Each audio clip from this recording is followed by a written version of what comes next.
memang semua ini nggak ujuk-ujuk semua Allah, tidak gitu loh ya. Mohon maaf, biar lebih ini ya, biar lebih menguatkan saya baca dalilnya ya. Jadi la yughayyiru ma biqaumin hatta yughayyiru ma bi anfusihim. Itu kita diminta untuk berikhtiar dulu sama Allah itu. Di mana analoginya ini? Mohon maaf ini. Seseorang ya 4 bulan di dalam kandungan ini ditiupkan ruh. Di situ 3 yang tertulis. Yang pertama jodoh, maut, rezeki. Apakah disebutkan di situ bahwa jodohnya siapa nanti ya? Meninggalnya di mana, karena apa, rezekinya seberapa banyak, seberapa sedikit ya. Itulah bukti bahwa la yughayyiru ma biqaumin hatta itu harus berlaku kepada setiap manusia abdun dhaifun ini. Nah itu yang kedua, ud'uni astajib lakum, disuruh berdoa kita sebagai manusia ini. Untuk apa? Agar setiap ikhtiar kita itu mendapat ridho dari Allah gitu loh. Allah itu ikhlas untuk memberikan apapun yang kita ikhtiarkan. Nah, baru terakhir nanti ini kita baru bertawakal. Di mana dalilnya? Inna sholati wa nusuki wa mahyaya wa mamati lillahi rabbil alamin. Jadi kalau kita pakai konsepnya, mohon maaf ini ya, Ahlussunnah wal Jamaah betul-betul nikmat gitu loh. Jadi Qadariyah Jabariyah itu kita tetap hormati. Itu pemahaman dari saudara-saudara kita kok. Tetapi apakah tadi itu ya, syaratnya 4 tadi sudah kita penuhi nggak itu? Ya, tidak mempunyai rasa takut dan sedih, ya. Nah, kita nggak mungkin menghilangkan 2 hal itu saudaraku. Nah, itu saja penekanan dari Al-Hijr. Nanti kalau ada waktu baru kita lanjutkan ke masalah pengenalan diri ya, kesadaran diri, dan juga tazkiyatun nafs. Itu sesuatu yang berbeda. Nanti biar tidak Al-Hijr terus, silakan ditambahkan oleh yang lain. Mohon maaf atas segala kekurangan. Lanjut Om Elo, macam mana tanggapan Om Elo narasi itu begini dari ya, itu begini Bang Hijir.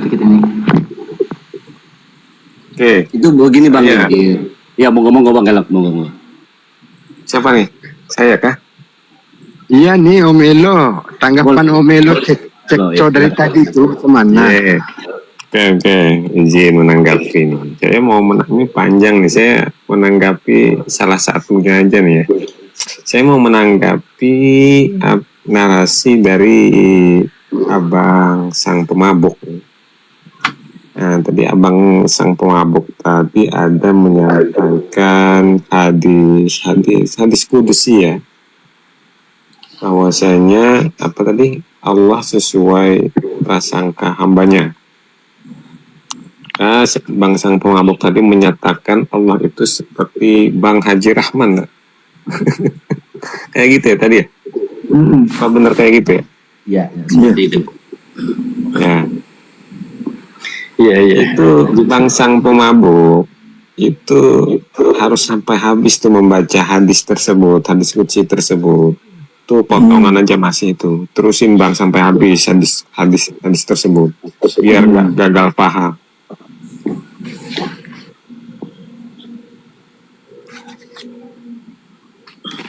Jadi ya saya sebutin aja ya.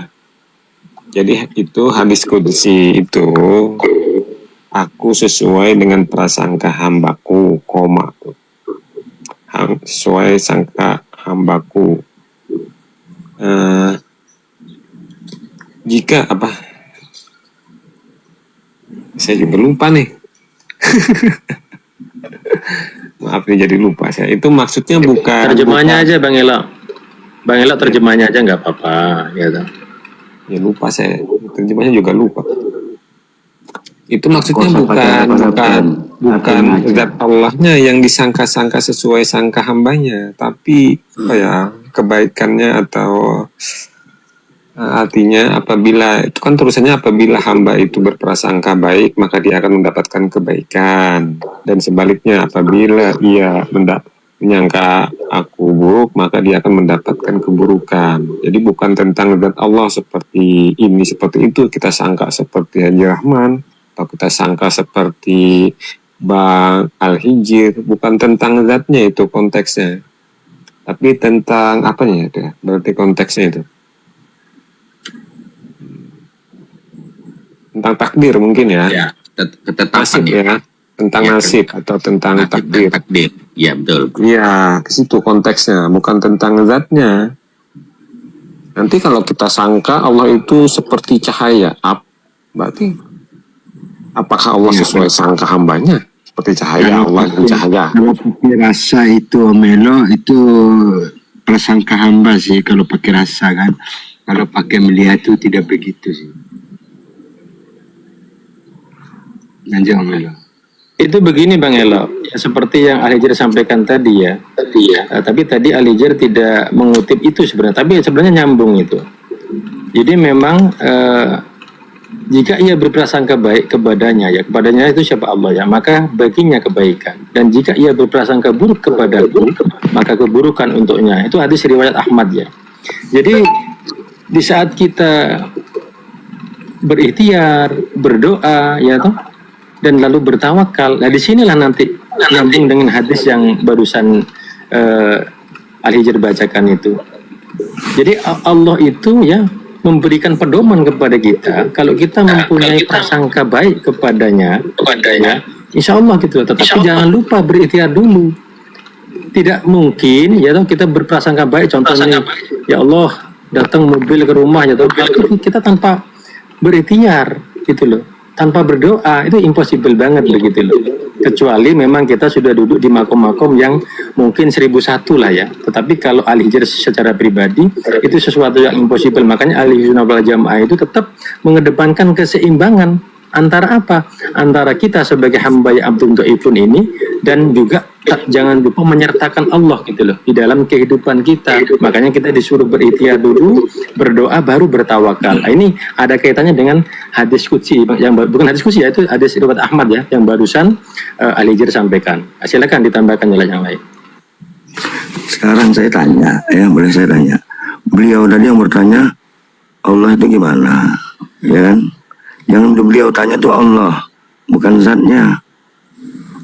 Jadi yang beliau tanya itu nama, sama seperti kita bernama. Allah itu nama bukan? Baik, oke. Kalau terkait nama, Allah itu nama bukan? Ditanya. Yang pemakai enggak? Betul nama. Iya betul nama. Kita Asmaul Husna nama. Betul ya? Nama. Sifat. Ini sifat itu ya. Sifat itu nama.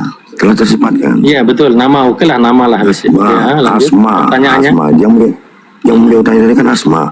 Yang beliau tanya kan Allah itu bagaimana? Siapa yang bertanya tentang saya tadi Allah itu gimana? Ya saya jawab seperti dia. Ini ya. Karena kenapa? Ya. Taruh dulu. Oh silakan. Karena kenapa? Allah itu nama yang terdiri dari huruf alif, lam, ha.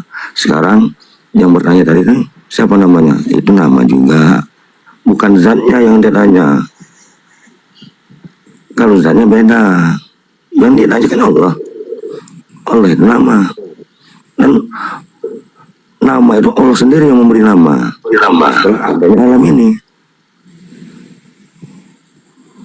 Jadi jangan samakan kalau berarti saya ini sesat, ajaran sesat menamakan siapa yang tadi itu bertanya dengan Allah. Ya sama-sama nama. Jadi Allah itu seperti Haji Rahman. Iya, nama. Haji Rahman nama bukan? Saya tanya, Haji Rahman nama bukan? Nama. Namanya aja beda. Allah nama bukan? Ini namanya beda. Dia beda Melo. Melo ini cole seperti sabun cole lah. Ya, manakala kita menyebut nama ya, tentunya yang kita maksud itu orangnya. Bisa, saya menyebut nama bangsa orang. Nggak lama tuh bangsa orangnya nongol tuh, Bang Elok. Itu orang yang keluar tuh. Saya sebut namanya aja, yang dimaksud tuh orangnya. Itu. Jadi nggak bisa dipisahkan antara itu satu kesatuan lah. Artinya manakala kita menyebut nama, itu berarti kita maksud orangnya. Yang kita maksud adalah yang kita tuju orang. Tadi saya izin menambahkan sedikit bangsa orang tadi. Bangsa orangnya langsung keluar. Dia langsung buka suara. Ya benar. Ya justru itu Bang, kalau kita mengambil jalan daripada nama itu sendiri, maksudnya Nama itu ialah ada yang mengarah kepada dirinya, ada juga nama itu mengarah kepada sifatnya atau wujudnya. Kan begitu. Tinggal kita aja lagi memahaminya. Kan begitu.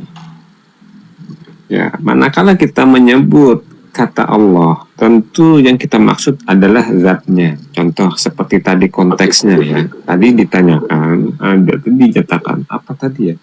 Melihat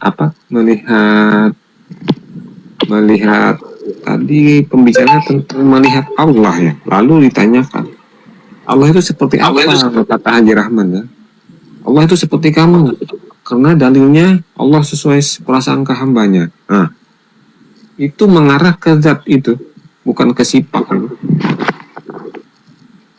Konteksnya. Tapi Om Pemabu tidak mengatakan sama dengan mukamu, tidak kan? Cuma mengatakan kamu kamu seutuhnya. Iya, tapi itu begini Bang. Itu begini Bang. Jadi Allah itu menjadikan alam semesta ini 7 lapis langit dan bumi dan barang di antara keduanya termasuk kita manusia. Itu sebenarnya ialah menunjukkan akan adanya Allah, yaitu dikatakan wujudnya atau sifatnya, bukan dirinya. Kalau diri Allah itu maha suci daripada ada dengan serta alam. Karena diri Allah itu bukan dasar alam. Dan tidak ada yang menyertai diri Allah itu. Diri Allah sendiri. Nah, jadi dibedakan konteksnya. Mana itu tentang wujud Allah, mana itu berbicara tentang diri Allah. Kita mengenal, kita manusia hamba Allah, mengenal Allah itu dasarnya itu ialah sifat Allah dengan mengenal daripada apa yang dijadikannya. Kan begitu tangga-tangganya Bang. Makanya kita yang meyakini alam semesta ini ialah Allah yang menjadikan. Kan begitu. Kenapa buktinya Allah itu ada? Ya alam semesta ini. Saya mempermasalahkan itu ya. Tapi kita tanya langsung aja ke sang pemabuknya nih. Apa maksud daripada Allah seperti kamu tadi itu? Ya, kita tanyakan langsung aja. Kan sudah saya jawab. Allah itu nama, Haji Rahman itu nama. Sama-sama nama. Bukan wujudnya yang sama. kan saya sudah mengatakan tadi Om Melo bahwa tidak Om Pemabu mengatakan sama dengan wajahmu. Boleh Om Melo kejar.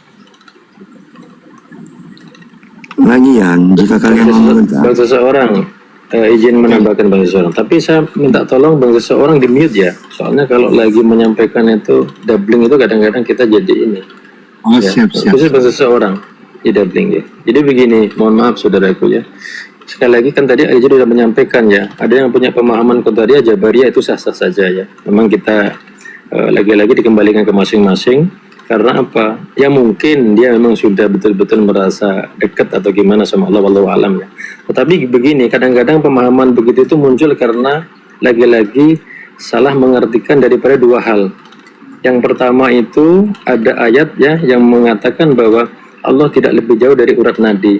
Itu yang sering kadang-kadang tidak dilanjutkan. Itu surat Al-Qaf ya, ayat 16. Itu ayat 17-nya ada sambungannya itu. Jadi tidak jauh dari urat nadi itu, di kanan kiri kita ini ada dua malaikat. Malaikat siapa itu? Raqib dan Atid. Artinya apa? Di dalam setiap gerak langkah kita, termasuk lisan kita, itu kita selalu diawasi gitu loh. Oleh siapa? Oleh Allah. Berarti bukan Allah ada di dalam diri kita. Ya itu yang perlu dipahami yang pertama. Yang kedua, ini ayat yang sebenarnya Allah memperkenalkan diri. Kepada siapa?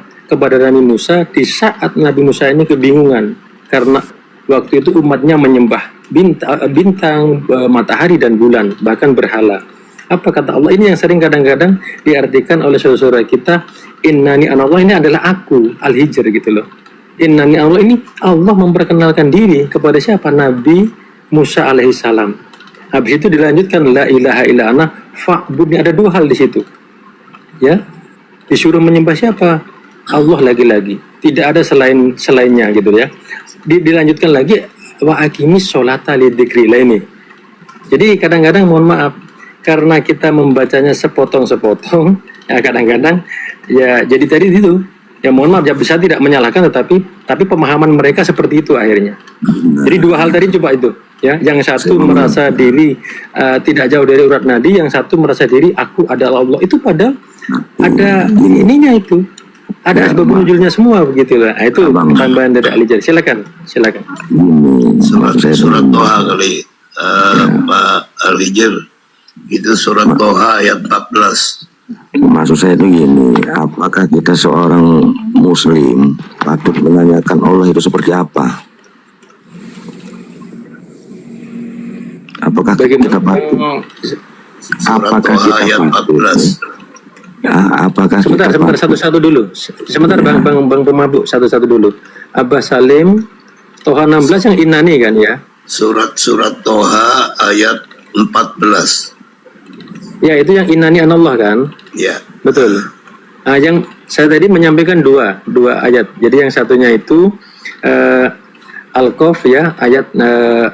Cuma saya bacakan Arabnya begitu ya. Tapi saya terjemahkan saja. Terima kasih atas ininya.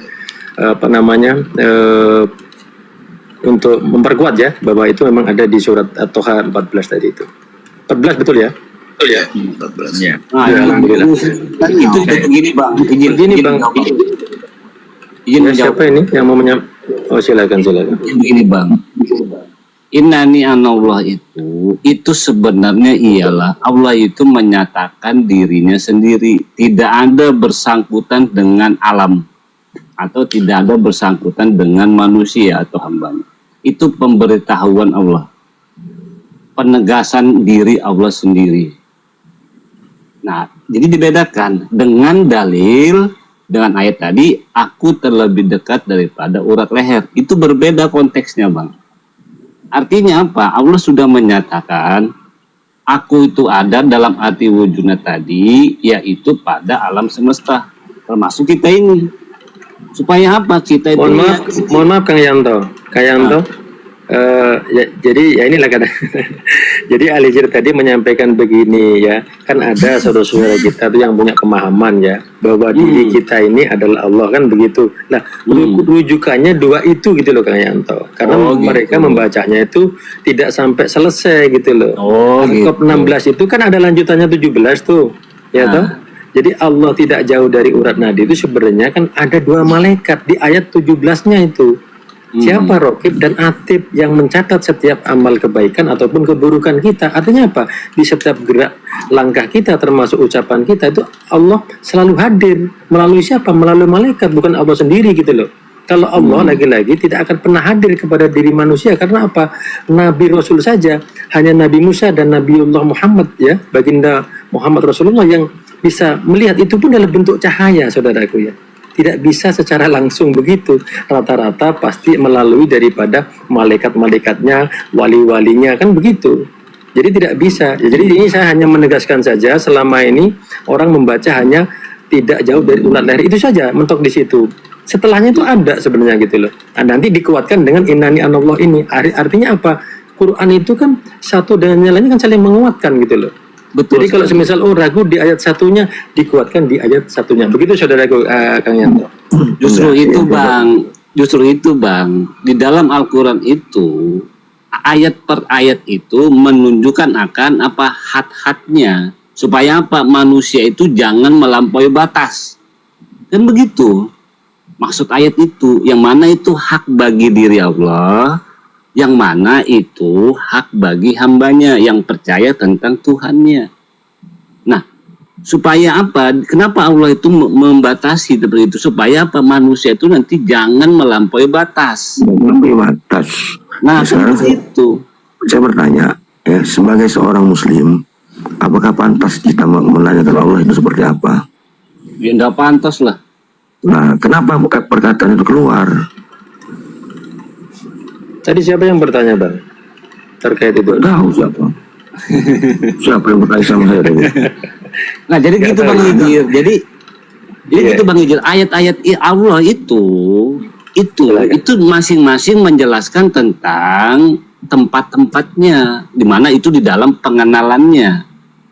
Nah, supaya apa? Manusia itu menyadari dan jangan sampai melampaui batas.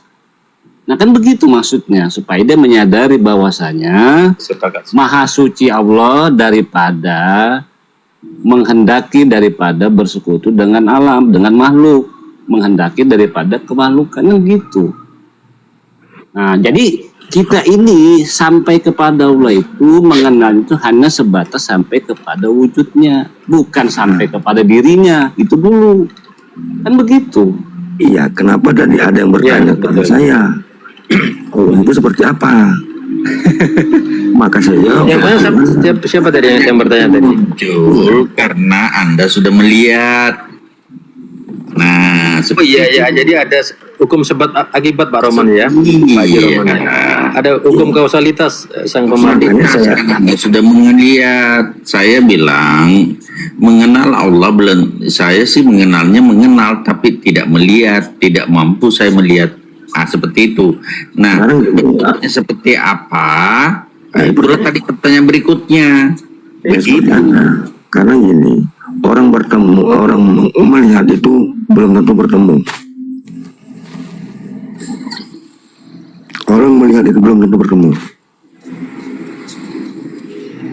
Contoh. Sudah melihat Allah katanya melihat tadi. Iya, belum tentu bertemu. Karena kalau bertemu itu bertatap muka. Kalau melihat itu dari kejauhan bisa. Setelah melihat baru memahami kehendak alam ini apa. Sebenarnya gampang kalau kita mau, nggak usah jauh-jauh lah. Kalau memang kita mau berpikir secara dalam, entah itu dari tarekat mana, cobalah kita berpikir. Sebelum alam ini terjadi dunia ini dijadikan Allah, dari apa bahannya coba? Bang Ferry dan Abah ya. Abah siapa nih ya, mungkin agar beliau bernarasi karena beliau juga tadi menambahkan Alijir sampaikan, sedangkan Bang Ferry ini ada tapping ini, jadi kita ambil juga ilmu dari beliau. Ya. Aku izin turun Bang ya, Bang host, Bang semuanya, aku izin turun sebentar. Makasih atas. Sebentar, Kang Yanto pamit. Aku izin turun dulu semua saudara. Terima kasih, saya sudah diterima dengan baik. Terima kasih juga teman-teman sudah menambahi. Ya mudah-mudahan insya Allah kita bertemu lagi di lain waktu. Oke, makasih semua ya. Yo, assalamualaikum warahmatullahi wabarakatuh. Mas, saya izin turun dulu. Mohon maaf jika ada salah kata. Salam dari orang Palembang. Aku dari KM 9 Kebun Bunga. Siap, Alijir Baju Bang Jambi ya, Alijir. Dan Jambi. Lewat aja Timbu Hari. Kebetulan pas lewat ada saudara di Baju Bang Timbu Hari. Jadi sebelum Hari Raya Idul Adha itu sempat nongkrong di sana sekitar 1 minggu. Ya lewat lah Palembang. Di sini tidak ada yang saling mengenal secara kopi darat, cuma mengenal di lewat formal. Jadi jika kalian mengatakan saya dengan bang seorang itu satu guru, tidak, tapi pemahamannya sama. Bukan berarti kami satu guru. Zohir. Ya karena jujur bang, kita lebih jujur. Orang yang memahami Al-Quran itu ahli ulama sufi. Sementara tasawuf ini yang memahami marifat ini ulama sufi. Jadi perlu dibedakan dua ini. Tapi sebenarnya kalau bukan jadi kalau memang harus dipaksakan nggak mungkin ketemu pola pikirnya. Bukan begini bang, kalau saya itu Alijir ini ya punya prinsip begini. Jadi apapun yang bang pendosa ini pahami ya, itu wajib untuk disampaikan, gitu loh. Disampaikan saja sudah, nanti perkara diterima atau enggak oleh yang lain ya kita harus menerima itu, termasuk Alijir di saat menyampaikan pemahaman itu. Karena begini, jangankan dengan saudara lintas keyakinan, kita saudara seiman saja kadang-kadang memang ada perbedaan, dan itu memang rahmat itu. Termasuk begini, cuma waktunya ini terbatas ya. Kenapa ada 4 sahabat ya yang sering didengung-dengungkan? Kenapa ada 4 mazhab itu ya? Semuanya benar itu, tidak ada yang salah gitu loh. Cuma karena waktunya terbatas, mungkin Al-Hijr tidak masuk ke situ dulu. Kita kembali ke bab yang barusan saja ya, kesadaran diri, tazkiyatun nafs atau termasuk yang ya sesuai judul itu lah. Nanti kalau ketemu lagi nanti insya Allah kenapa ada 4 mazhab, kenapa ada 4 sahabat yang selalu didengung-dengungkan itu. Ya itu ada ininya itu, ada pesan tersiratnya di situ gitu loh. Begitu. Jadi apalagi kita yang mohon maaf ini jauh ya daripada sahabat, daripada tabiin ya. Kita sebagai umatnya lah pasti, karena yang nyampe ke kita itu pasti sudah beda-beda gitu loh. Sudah sangat beda-beda banget gitu loh. Nah itu yang menjadikan kenapa kita kok berbeda-beda seperti ini gitu loh. Yang penting kalau menurut Al-Hijr ya, tujuannya sama, endingnya sama, tetap ahad ya, tetap la ilaha illallah. Insya Allah kita akan selalu bersama nanti di dunia maupun di akhirat. Insya Allah. Kalau saya pribadi sih sepemahaman dengan bangsa orang, karena kami tidak memahami begitu paham dengan yang namanya Al-Quran. Bukan berarti tidak mengenal Al-Quran, tapi kalau untuk membaca Al-Quran kami kurang paham. Saya pribadi cuma begini Bang Pendosa, saya kenapa paham sedikit pemahaman jenengan dan juga bangsa seorang itu ya, secara tidak langsung kadang-kadang pas Al-Hijr lagi lewat itu mendengar gitu loh, jujur aja mendengar. Contoh nih ya, dzalikal kitabul la raiba fihi hudal lil muttaqin, yaitu ini yang Al-Hijr kadang-kadang ya, mohon maaf saya tidak menyalahkan ya, nggak berani menyalahkan. Kitab itu tadi itu di pemahaman jenengan itu kalau tidak salah dirubah menjadi kitab diri, bukan kitab Al-Qur'anul Karim itu loh. Satu lagi ya, Shirathul Mustaqim itu dinisbatkan kepada ayah dan ibu. Nah ini padahal ada ininya, ada penjelasannya di situ juga. Nah inilah kadang-kadang kita memang ada perbedaan ya, sekali lagi selama tidak menyelisih Al-Qur'an secara apa istilahnya ya, terang-terangan ya, mungkin kita masih bisa memaklumi. Tetapi kalau sudah diubah secara total ya, mohon maaf, mungkin kita ya harus juga menyampaikan gitu loh. Dan kita boleh-boleh saja kok menyampaikan apa-apa gitu Bang Dosa. Termasuk satu lagi ya, ya ayyuhalladzina amanu kutiba alaikumusiyam. Itu Al-Hijr pernah mendengar itu. Amanu itu dirubah menjadi amanah gitu loh. Padahal memang puasa itu diwajibkan kepada orang-orang yang beriman, yang percaya saja, bukannya orang yang amanah, bukan. Begitu kurang lebihnya. Mohon maaf. Silakan disambung. ya, kita tidak mengubah yang namanya Al-Quran. Silakan disambung. Terima kasih Saudaraku Al-Hijr. Saya sih sepaham dengan Al-Hijr. Saya kan masuk wajah Ahlu Sunnah wal Jamaah dalam artian bahwa bukan Jabariyah juga bukan Qadariyah. Artinya ada sesuatu yang memang tidak bisa dirubah, yang sudah lewat itu sudah pasti tidak akan berubah. Tetapi dalam konsep ke depan masih ada ikhtiar, masih ada doa yang bisa kita panjatkan sesuai dengan dalil yang disampaikan tadi. Innallaha la yughayyiru ma biqaumin hatta yughayyiru ma bi anfusihim. Jadi Allah tidak merubah nasib satu kaum apabila ia tidak merubahnya sendiri. Bagaimana berubahnya? Ya, dengan doa dan ikhtiar. Artinya doa itu senjata kita untuk sesuatu. Nah, kalau misalnya semua sudah ditetapkan Allah tidak berubah, maka apalagi guna-gunanya kita untuk memilih? Iya kan, saudaraku, dalam konsep bahwa Allah memberikan kita akal, Allah memberikan satu pilihan, wa alhamaha fujuraha wa taqwaha. Allah itu mengilhamkan sifat kebaikan dan keburukan dalam dada. Kad aflaha man zakkaha wa kad haba man dassaha. Beruntunglah orang yang mensucikan hatinya dan merugi yang mengotorinya. Berarti ada satu upaya. Kalau misalnya kita mau baik, sucikan hati. Kalau mau buruk, ya kotori hatimu. Kalau dalil itu kita jadikan rujukan, sehingga potensi kita ada, potensi baik dan potensi buruk semua manusia punya. Tetapi beruntunglah yang mensucikan hatinya, dalam artian bahwa pada saat hati bersih, insya Allah semua aktivitas, akhlak dan perbuatan kita akan berdampak kepada kesucian hati. Demikian pula kalau hati kotor, ya seperti itu juga dampaknya. Seperti itu saudara dalam memahami.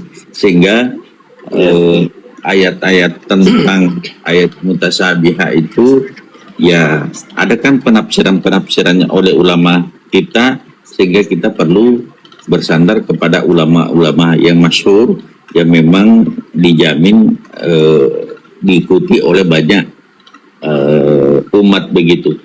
Nah, itu yang saya jadikan contohnya Imam Al-Ghazali.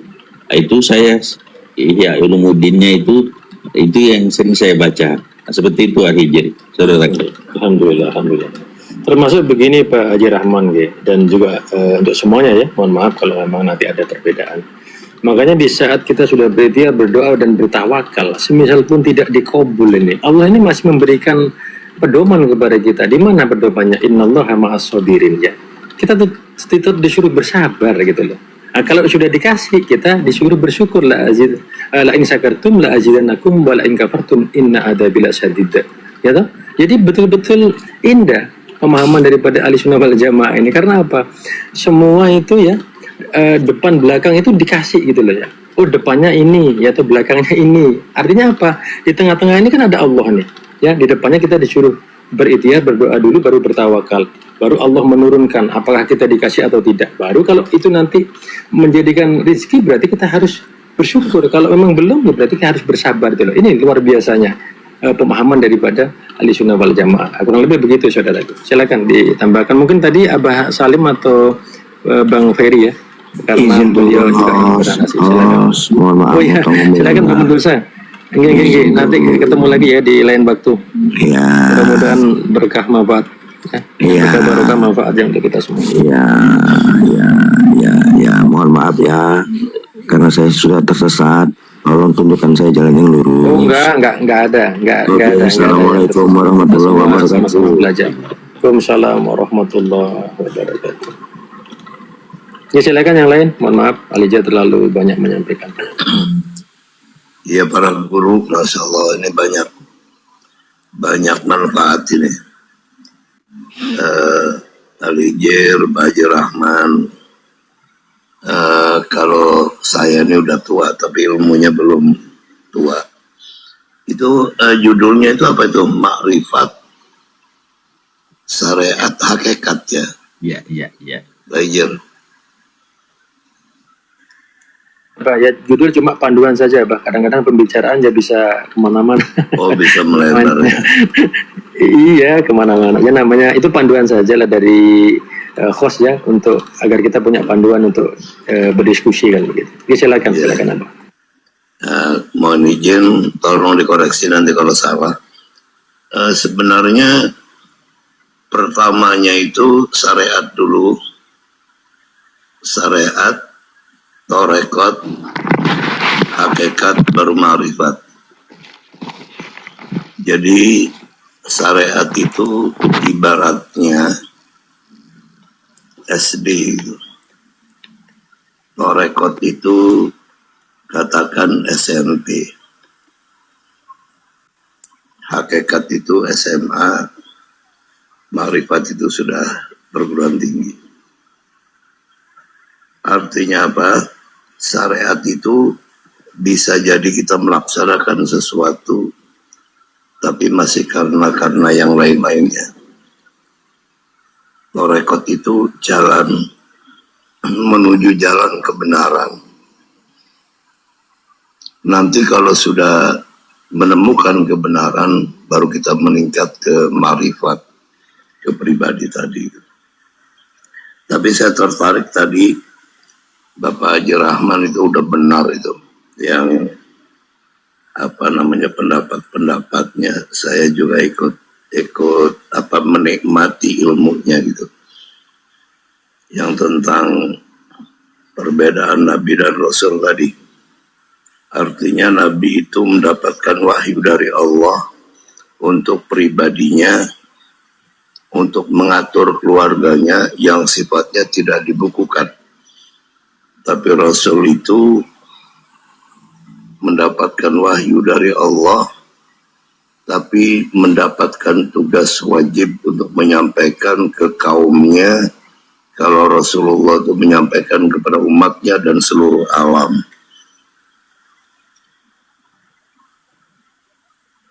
Barangkali itu dua pendapat saya.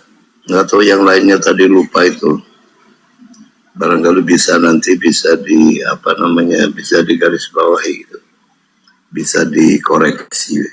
Itu hanya pendapat saya aja.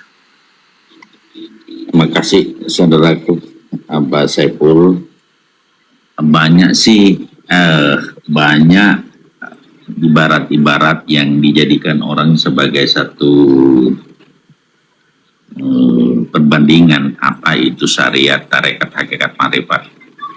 Ada mengibaratkan sebagai perahu, ya kan? Perahu itu syariat, lautan itu adalah tarekat, mutiara itu adalah hakikat, marifat itu mendapatkan itu. Tetapi setelah mendapatkan mutiara itu harus kembali kepada perahu, harus naik ke perahu ulang. Jadi artinya begini ya Abah, yang saya pahami. Jadi pada saat kita sholat, misalnya contoh sholat lagi jadikan satu contoh. Pada saat kita melaksanakan sholat, Allahu Akbar. Nah, karena kan ada pelajaran-pelajaran tentu yang harus dipahami kenapa kita harus angkat tangan untuk takbir, itu tarekat namanya. Jadi ada yang memahami mengangkat tangan tanda menyerah, kemudian telapak tangan dia hadapkan ke depan tanda menghadap kepada Allah. Jadi itulah tarekat-tarekat yang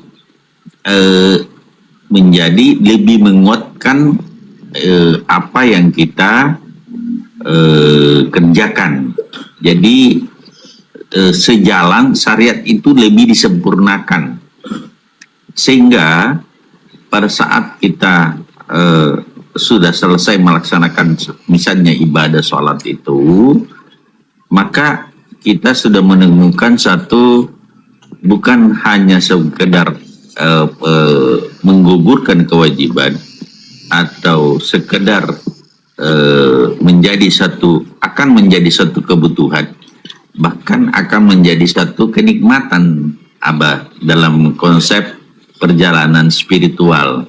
Nah, seiring berjalannya waktu, maka sholat ini menjadi sesuatu yang disampaikan Al-Hijr tadi, wala khaufun wala, bagaimana itu, tidak ada lagi ketakutan, wala khaufun alaihim wala hum yahzanun, dan tidak ada lagi bersedih.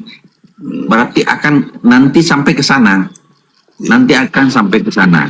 Jadi pada saat kondisi pemahaman kita sudah semakin dekat dengan Sang Pencipta Allah Subhanahu wa taala, dengan ini nanti kan ujung-ujungnya akan lewat rasa, menurut pemahaman saya. Mohon Al-Hijr nanti mungkin sedikit memberikan pandangan. Rasa itu kan nanti terakhir itu akan didapatkan masing-masing sesuai dengan pemahamannya. Rasa itulah nanti yang kenapa kok bisa begini ya, kenapa saya bisa senikmat ini, kenapa saya sebahagia ini, kenapa lagi tidak ada rasa takut, kenapa lagi tidak ada rasa bersedih, pokoknya tenang dalam kehidupan ini. Itu sudah mencapai tingkat-tingkatan tertentu Abah. Tetapi ini bukan satu teori, tapi ini adalah perjalanan dari masing-masing kita. Seperti itu saudaraku. Iya, memang betul Pak Guru. Di Safina itu Arkanul Islam ala Homsin, tapi di Takrib itu Bunyal Islam ala Homsin, artinya sama-sama homsannya gitu, sama-sama 5 perkaranya, cuman yang satu arkan, yang satu bunia. Artinya di situ bunia itu nantinya menjadi kebutuhan gitu. Apa yang diterangkan oleh Pak Guru tadi itu udah tepat itu. Artinya kita berproses gitu.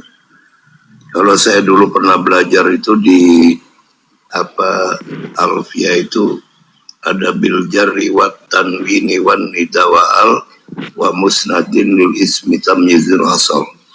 Jadi memang bertahap. Kalau kita langsung loncat ke marifat, ya nanti marepot gitu. Tapi tahapan ini begitu pentingnya untuk memahami Islam ini. supaya tidak kacau gitu. Kenapa? Karena memang tadi kata Pak Guru tadi, mengerucutnya nanti itu ke sana gitu. Ada satu contoh lah yang diceritakan oleh Guru Al-Hijr tadi. Imam kita aja berbeda. Sedikit Pak Guru barangkali izin saya ceritakan. Imam Syafi'i itu berguru sama Imam Malik. Malam-malam yang dibahas itu wa ma khalaqul jinna wal insa illa liya'budun. Jadi kita diciptakan ini hanyalah untuk beribadah kepada Allah. Malam itu kurang lebih jam 12 lah. Imam Syafi'i yang masih muda ini, muridnya ini berpikir. Kenapa? Karena Imam Malik sudah bermakrifat, sudah berhakikat, tapi Imam Syafi'i ini masih bersyariat. Akhirnya di pikirannya itu berbeda. Mana mungkin kalau kita tidak bersyariat mau makan dari mana gitu. Tapi kata Imam Malik, kita hidup ini hanyalah diperintahkan hanya untuk ibadah, bukan untuk yang lain.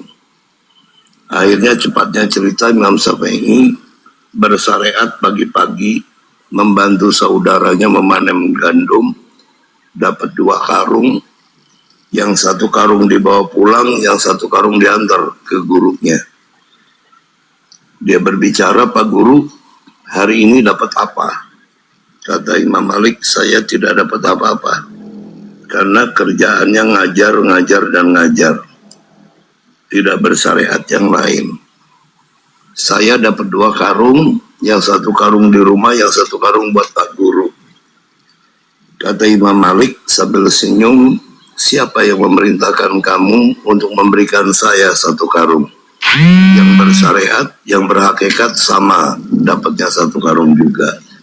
Itu sepintas sebuah tarikh. Subhanallah. Subhanallah. Bagus ini, bagus ceritanya. Tapi kan beda tuh antara Imam Syafi'i muridnya sama Imam Malik. Kalau Imam Malik itu udah berhakikat dan makrifat itu.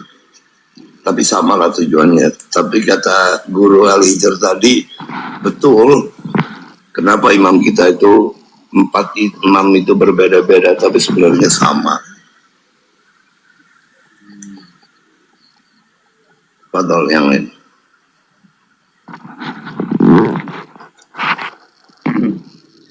Ada? Ya. Ini ya silakan Al Hijr, saudara. Bukan Bang Ferry, mungkin kita kasih kesempatan kepada beliau juga, sama Bang Sunan ya, yang baru naik, termasuk Bang seseorang juga sudah lama tidak bernarasi. Ya, Assalamualaikum warahmatullahi wabarakatuh. Waalaikumsalam warahmatullahi wabarakatuh. Ya, salam kenal host semuanya, Kang Sunan dari Cirebon. Dari Jepang. Ya, ini Untuk memberikan narasinya kan. ya temanya syariat hakikat ma'rifat ya.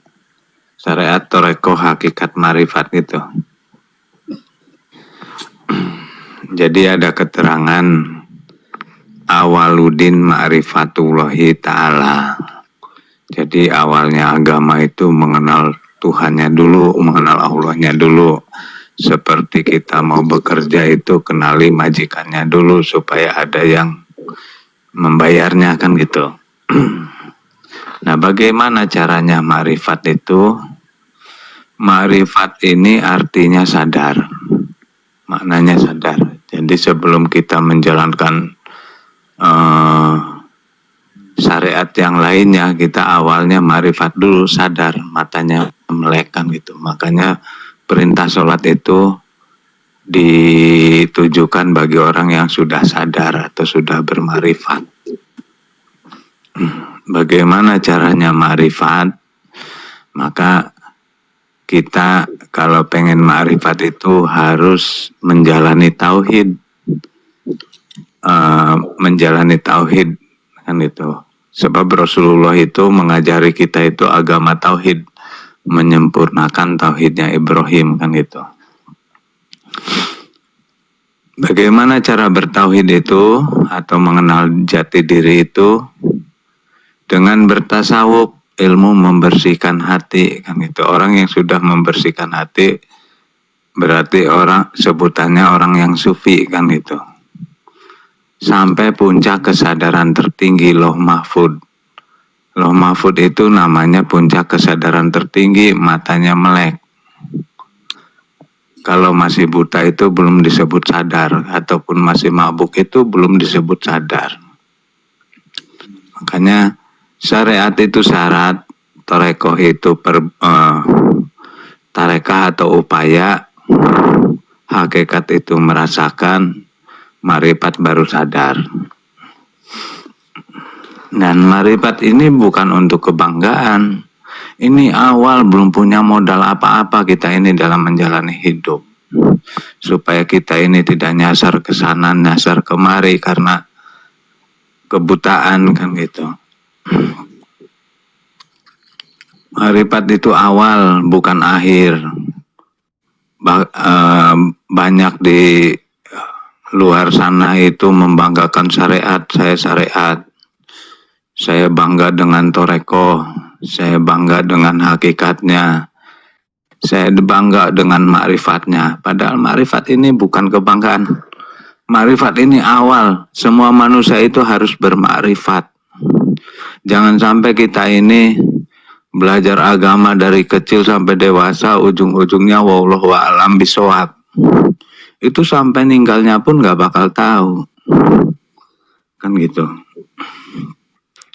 Jangan sampai kita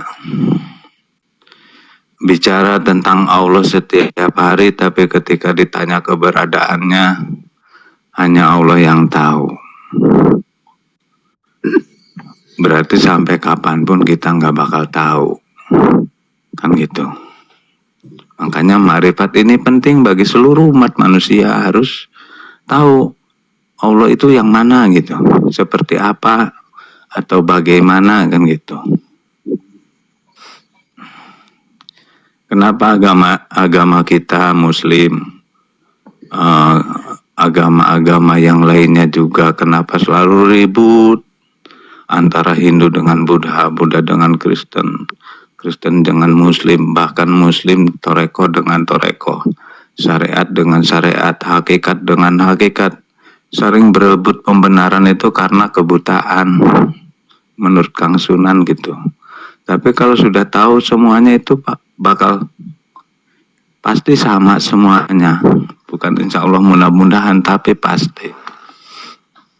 Seperti halnya kita mengkaji buah mangga, kalau dipandang dari kulitnya itu ada yang bilang asam, ada yang bilang manis, ada yang bilang segar.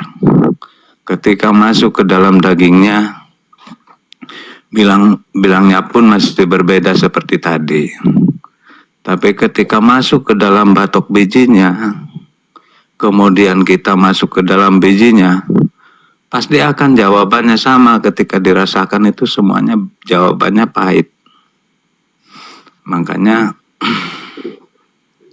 belajar ngajinya terus sampai ke dalam gitu, sampai ke dalam kesaripatinya, kan seperti itu, Kang. Sampai di sini ada yang bisa dipahami? Nggak ada.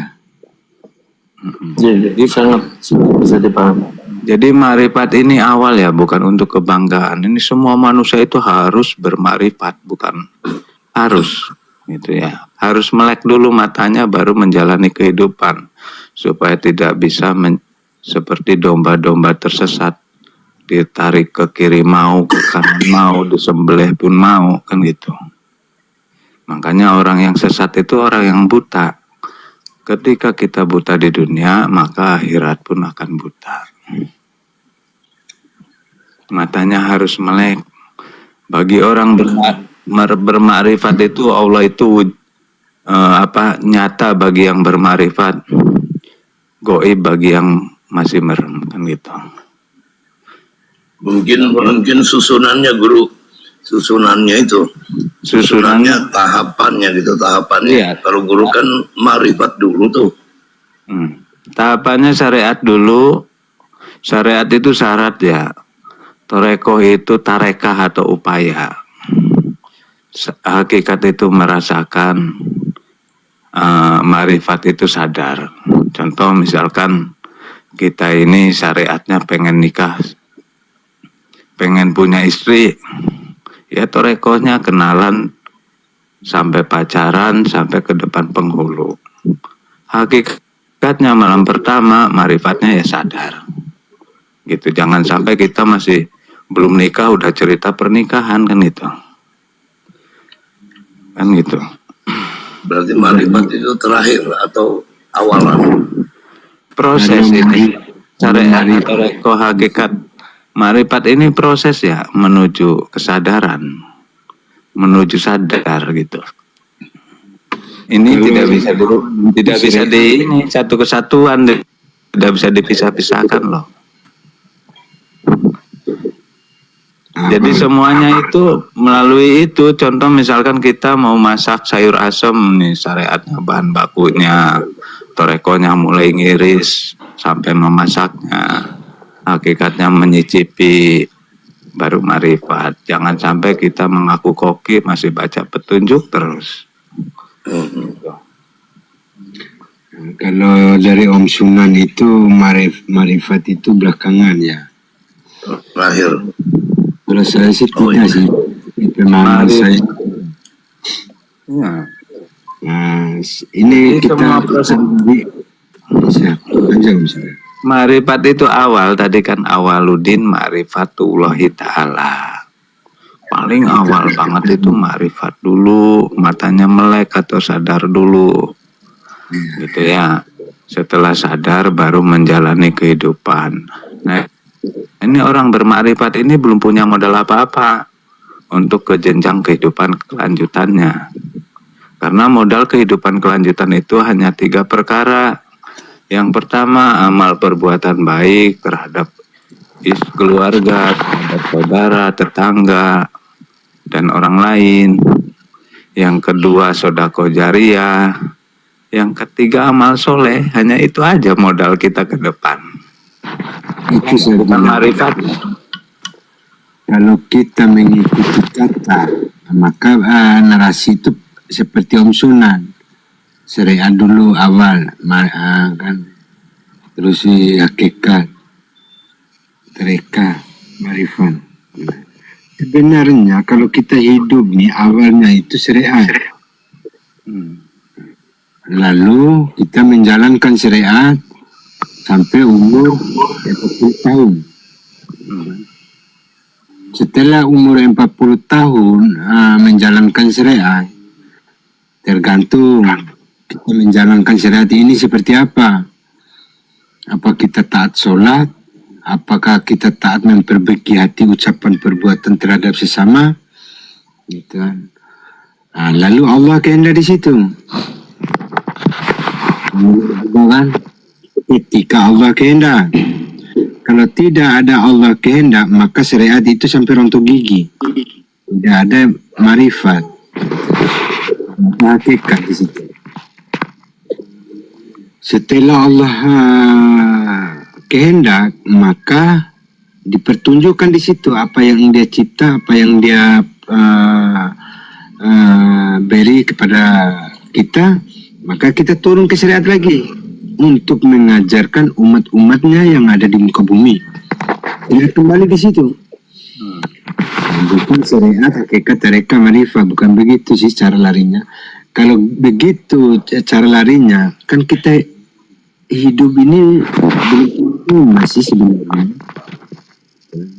Dari awal belum tahu agama, lalu kita sampai tua 40 tahun tahu perjalanan di situ kan.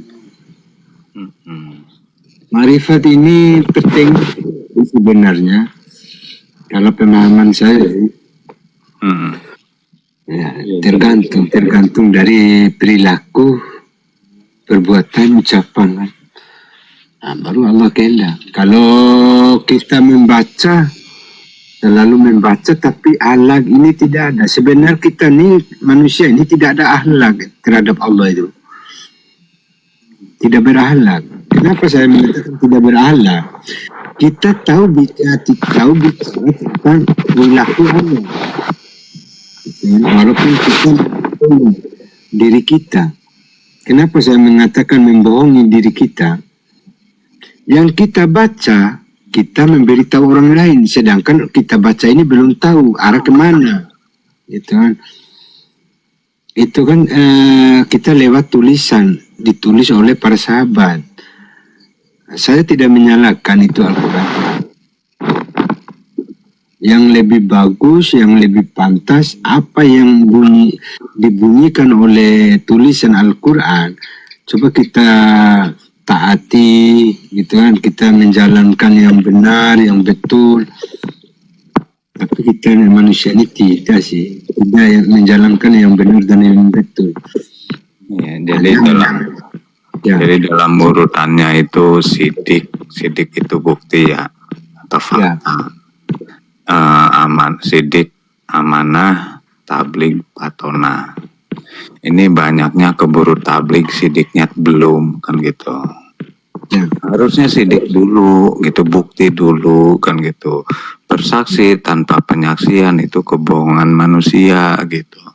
Kalau syahadatnya asyhadu alla ilaha illallah wa asyhadu anna Muhammadur Rasulullah, itu syahadat punya Ahmad bin Abdullah. Syahadat punya kitanya mana, kan gitu. Jangan ikut-ikutan dong, kan gitu. Iya. Tapi banyak kita manusia nih, Om Sunan, mengucap 25 syahadat itu cukup rasa. Ketika rasa, apakah di perkataan 25 syahadat di situ aku merasa bahwa tiada Tuhan selain Allah, begitu bunyinya enggak? Enggak. Jadi kan begini. Ada jawaban nih, barangkali kita termasuk di dalamnya ya. Al-Quran ini diciptakan bagi orang-orang yang berakal, yang mau berpikir dan bertafakur, kan gitu ya. Karena semua yang ada di kitab Al-Quran ini semuanya masuk akal, kan gitu, bagi orang yang bermarifat. Nah, di situ juga menjelaskan tentang keberadaan Allah. Allah ini dari sifat 20 ini paling pertama itu wujud. Lawan katanya wujud itu goib, kan gitu. Nah, wujud ini menunjukkan keberadaan Allah. Ada juga keterangan di mana kamu menghadap, disitulah wajahku. Itu juga menunjukkan keberadaan Allah.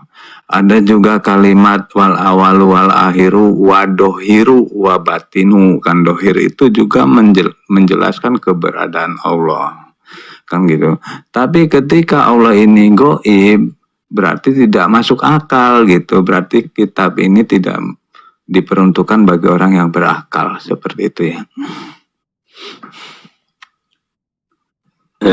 Isingkan sedikit Tabe. Kata wujud itu artinya ada. Ya, kalau ada artinya, kalau ada lawan katanya tiada, kan gitu. Tiada. Kalau wujud lawan katanya goib, kan gitu. Tidak. Wujud itu ada dalam bahasa Arab. Ini kan bahasa Arabnya, bukan bahasa Indonesianya. Jadi keberadaan Allah itu pas artinya lawannya tidak ada. Nah, dalam konsep pemahaman aswaja, adanya Allah itu ya kita bisa lihat dari afalnya, perbuatannya, asmanya, sifatnya. Tetapi untuk menggapai zatnya, itu ada dalil tafakkaru fi halqillah wala tafakkaru fi dzatillah, gitu. Pikirkanlah apa yang Allah ciptakan, tetapi jangan pikirkan zatnya Allah. Begitu saudaraku dalam konsep pemahaman tentang Allah. Kita mampu menjangkau sampai afalnya, tetap melihat juga sifat-sifatnya, kemudian asma wa sifat, asmanya, tetapi zat Allah itu inilah yang menurut pandangan aswaja ahli sunnah wal jamaah yang saya sampaikan tadi. Pikirkanlah apa yang Allah ciptakan, jangan pikirkan zatnya Allah. Seperti itu pemahaman kami dalam konteks agama Islam ini, aswaja lah gitu, ahli sunnah wal jamaah. Kalau pemahaman saya ini begini, karena mungkin beda dalam Al-Quran ya. Kalau pemahaman saya ini, Allah ini wujud di mana? Apakah kepada manusia atau kepada hambanya? Kalau kepada manusia, itu tidak ada hak Allah di situ. Karena manusia dicipta oleh manusia. Di manakah Allah wujud? Dia wujud kepada hambanya. Kenapa manusia ini bisa tahu bahwa Allah itu wujud kepada hambanya? Karena dia di situ bersaksi atas perjalanan hak Allah di situ kan, yang ada kepada diri, atau Al-Quran mengatakan ruh gitu kan. Ketika diri ini tahu tentang ruh yang hak Allah kepada diri kita, maka kita tahu di situ perjalanan ruh itu jumpa Allah, jumpa para nabi, utusan Allah, semuanya kan, siapa aja yang diutus oleh Allah ya, di muka bumi ini. Maka kita tahu di situ, maka kita cerita. Itu saya bilang, awal yang kita hidup ini syariat, menjalankan kehidupan di syariat ini seperti apa, baik dan buruk. Lalu Allah perkenankan dirinya terhadap hambanya. Iya, dalam konsep akidah, kalau kita lari kepada alastu birabbikum, pada saat diambil janji, ruh itu pada saat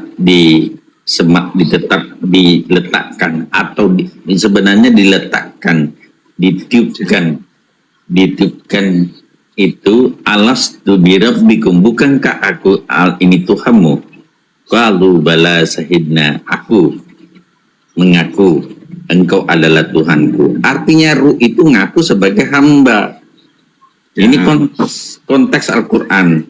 Jadi dalam konteks pemahaman ahlu sunnah wal jamaah mengarah kepada Al-Quran, ruh itu bukan Allah itu sendiri, tetapi ya begitu saudaraku dalam pemahaman kami dengan mengkaji alastu birabbikum. Itu dalil. Kan sudah ada di dalam Al-Quran itu, Pak Ji. Kutiupkan ruh kan, coba aku masuk kepada diri bayi. Boleh Allah di situ. Kan di situ mengatakan kutiupkan ruh. Ada barang yang Allah titip terhadap diri kita. Nah, bukan Allahnya yang masuk di situ. Itu. Ya. Lah, itu maksudnya ruh itu. Jadi padahal kalau kita lihat sperma itu di mikroskop itu ada jigot-jigot hidup semuanya. Ya, jigot-jigot itu hidup kalau kita lihat di mikroskop tuh sperma kita itu. Sebenarnya yang masuk itu ruh tahap apa kan gitu, harus kita renungi gitu. Karena ketika 40 hari itu istri kita ataupun ibu kita itu sudah mulai ngidam kan gitu. Apa sih yang masuk selama waktu 40 hari itu? Kalau ruh itu dari sperma udah hidup ya, kan gitu. Benar itu. Begini Om Suna. Ketika Om Suna mengatakan begitu kan, setiap kita atau orang tua kita memberi janin terhadap seorang perempuan. Nah, lalu setiap kali bersetubuh maka ruh itu masuk. Kalau gitu banyak lah Om Sunan. Enggak, jadi ruh itu kan udah dari sperma itu sudah ribuan zigot itu hidup. Tapi kalau rahim itu yang membuahi itu kan kalau tidak satu dua, kalau dua tiga kan kembar satu, kembar dua, kembar tiga, paling seperti itu. Itu bukan ruh, itu diri manusia itu Om Sunan. Ya, semua yang berketetapan roh itu hidup ya, semuanya kan itu. Kalau tanpa roh itu tidak hidup. Itulah yang para ulama mengatakan roh dengan ruh itu beda. Roh ada roh nabati, ada roh hewani, roh idafi. Jadi roh-roh itu dalam tubuh kita memang banyak. Kalau tidak salah ada 9. Tapi roh Rabbani itulah yang sesungguhnya roh sejati yang ada dalam diri. Itu pandangan ulama. Sehingga yang disampaikan pada saat alastu birabbikum, di mana manusia sudah berumur 120 hari dalam rahim, berarti di situ sudah ada jiwa. Jadi sudah ada jiwa. Jadi yang dimaksud di situ yang bersaksi tentang qalu bala sahidnya, ada yang menyamakan itu adalah jiwa. Ada juga menyamakan seperti itu. Jadi jiwa itu yang mengaku bahwa akulah hamba, dalam artian makanya dalam konsep ya ayat Tuhan nafsul mutmainnah yang dipanggilkan nafs, jiwa, bukan ruh. Jadi beda konsep ruh dan konsep jiwa dalam kehidupan ini, gitu barangkali. Al-Hijik, silakan saudaraku, bagaimana pandangannya tentang ini? Iya Pak Ji, itu saya bilang Pak Ji, 100 hari umur bayi maka seorang hamba atau ruh orang tua itu jumpa terhadap malaikat, dengan Allah kan mengambil hak seorang anak atau ruh anak terhadap malaikat. Di situ kan ada perjanjian di situ. Malaikat bertanya kepada orang tua, apakah mampu kalian mengurus sifat yang kami beri? Mampu, kata orang tua. Nah, disitulah yang bahaya. Ada dosa orang tua terhadap anak, ada dosa anak terhadap orang tua. Kenapa bisa dosa orang tua terhadap anak? Karena perjanjian orang tua dengan para malaikat, dengan Allah. Kenapa bisa dosa anak? Karena dosa anak membangkang terhadap orang tua, dia tidak merasakan dia di dalam rahim seorang ibunya 9 bulan. 9 bulan lebih. Ibunya mengandung, menyusui berapa tahun di situ. Disitulah dosa seorang anak terhadap orang tua. Kalau dosa orang tua terhadap anak kepada Allah dan malaikat, karena mereka menerima hak anak itu mampu. Setelah orang bayi itu keluar, mereka tidak mampu menguruskan bayi itu. Disitulah dosanya orang tua terhadap Allah. Ada dalilnya enggak itu? Saya sih tidak pernah dengar itu. Nah, kalau saya tidak pakai dalil, Pak Ji. Kalau saya itu kan apa yang dipetunjuk saya bicara, Pak Ji. Oh iya, siap. Baik, Jadi saya sepemahaman dengan Pak Guru Rahman bahwa roh itu ditiupkan ke janin ibu 4 bulan itu, alastu birabbikum qalu bala syahidna. Dan dia memang roh itu ditugaskan untuk mengawal, untuk mengingatkan, yaitu badan kita. Ya. Makanya bisa kita rasakan bersama ketika roh itu mengingatkan kebaikan kepada kita. Cuman kadang-kadang badan ini suka bandel, suka melawan perintah roh itu, tidak melaksanakan. Itu memang tugas roh dari dari alam roh itu selalu berdoa supaya dimasukkan ke badan yang tidak bandel. Cuman badan kita ini kadang-kadang begitu diingatkan oleh roh banyak alasan. Itu tentang roh. Yang kedua, tadi saudara kita mengatakan bahwa tidak ada hak Allah kepada manusia, ciptaan manusia. Nah, bukan ciptaan kepada manusia. Saya mengatakan tadi tidak ada hak Allah kepada manusia, gitu. Di sana ada lafaz ja'ala, ada lafaz khalaqa. Ya ayuhan nas inna khalaqnakum min dzakarin wa unsa baru wa ja'alnakum su'uba wa qabaila lita'arafu. Jadi hak Allah menciptakan manusia dari laki-laki dan wanita, baru waja'ala itu ada campur tangan manusia.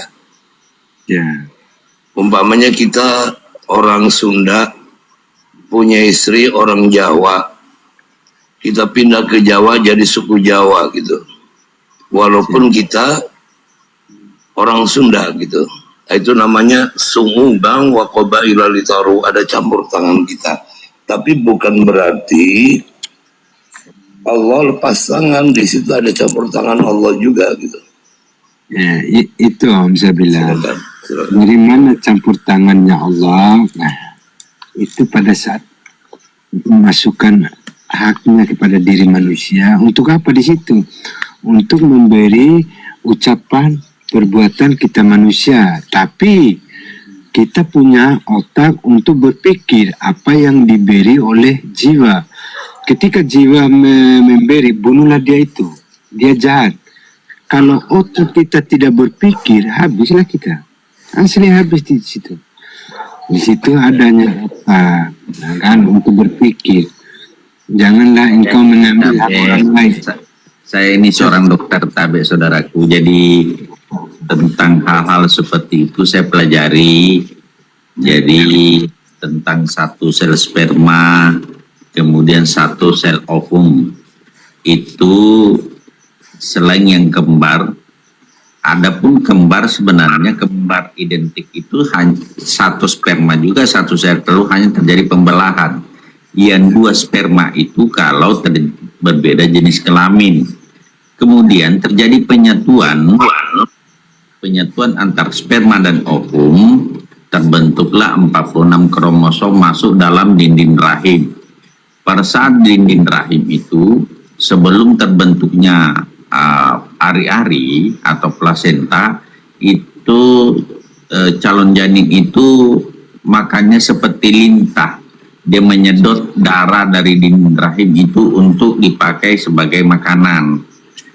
Lambat laun terbentuk ari-ari, terbentuk tali pusat, kemudian menuju kepada janin dan berenang di dalam air. Seperti itu prosesnya. Tetapi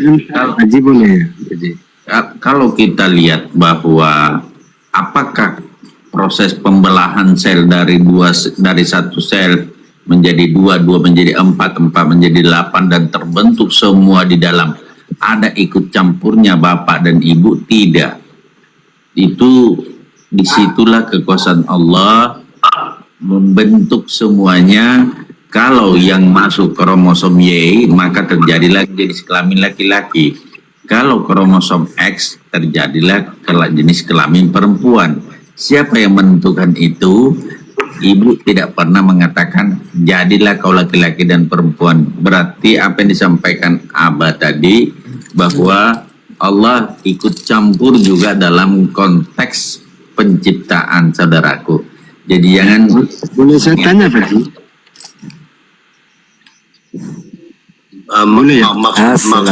Maksudnya Pak Dokter, maksudnya itu yang campur tangan manusia itu yang suku bangsanya, bukan yang kandungan. Kalau kandungan dan menciptakan laki-laki dan perempuan itu hak Allah gitu. Tidak ada campur tangan manusia.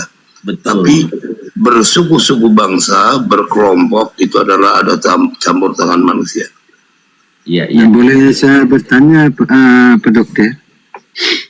silakan. Ketika kita bersetubuh, apakah bayi itu bisa ada? Tidak seperti itu, saudaraku, karena dalam 1 bulan sel telur perempuan itu cuma satu kali sebulan. Jadi ada namanya waktu subur. Jadi perempuan itu hanya memiliki 1 telur sebulan. Jadi bukan berarti setiap kita berhubungan dengan istri itu akan jadi. Yang jadi itu pada saat sel telur ada di dalam siap. Kapan kejadiannya? Itu kira-kira kalau kita hitung 14 hari sebelum haid yang akan datang. Itu hari subur. Itulah namanya kalau kita mau pakai sistem kalender, KB kalender adalah bagaimana kita mendekati istri pada saat tidak subur. Pada saat subur ya kemungkinan besar terjadi lahir itu ada. Tapi kalau tidak ada sel telur ya tidak akan jadi. Seperti itu. Ya, walaupun jadi telur kepada seorang perempuan, kalau tidak bersetubuh itu, Pak Dokter, tidak jadi ada. juga. Tidak jadi juga. Lanjut. Harus ada sperma juga. Ya. Ya, itu saya bilang. Selalu kita mengatakan, banyak sih saya dapat di komal-komal. Hanya Allah yang menciptakan manusia. Itu kan. Pasti mereka lari ke Isa tanpa seorang bapa. Gitu. Kalau melihat kisah itu habislah. Ishak. Itulah mujizat, saudaraku. Itu saya bilang. Saya menyatakan itu Pak Dokter bukan mujizat. Kalau saya mau cerita tuh habis. Inna masalah Isa indallahi kamasali Adam. Begitu ya Bang Al-Hijir? Silakan bang seseorang diceritakan saja, nggak apa-apa. Ya kita kan dalam rangka diskusi. Masalahnya kali jauh. lain. Ya, Cuma di sini Al-Hijir, tapi saudaraku, ini sudah 2:30 saya di tempatku ini. Sama sini. iya, sama aja. Saya sudah ditegur oleh Menteri Dalam Negeri merangkap KPK, merangkap apa namanya, Kabar Reskrim. Gitu ya. Dan mungkin kalau ada juga sedikit menambahkan saja. Kalau bicara ruh itu ya, kan kita mohon maaf ya, Muslim ini meyakini Quran itu tidak ada keraguannya. Apa kata Quran tuh? Saya ambil belakangnya saja. Wa ma utitum minal ilmi illa qalila, ya toh. Jadi kita ini hanya diberikan sedikit gitu loh kalau bicara ruh ini. Makanya Al-Hijr kalau bicara ruh nggak menanggapi lah, tapi meyakini saja, mempercayai dan membenarkan apa yang ada dalam Quran. Jadi kita hanya diberikan sedikit. Kita mau apa istilahnya gali terus kayak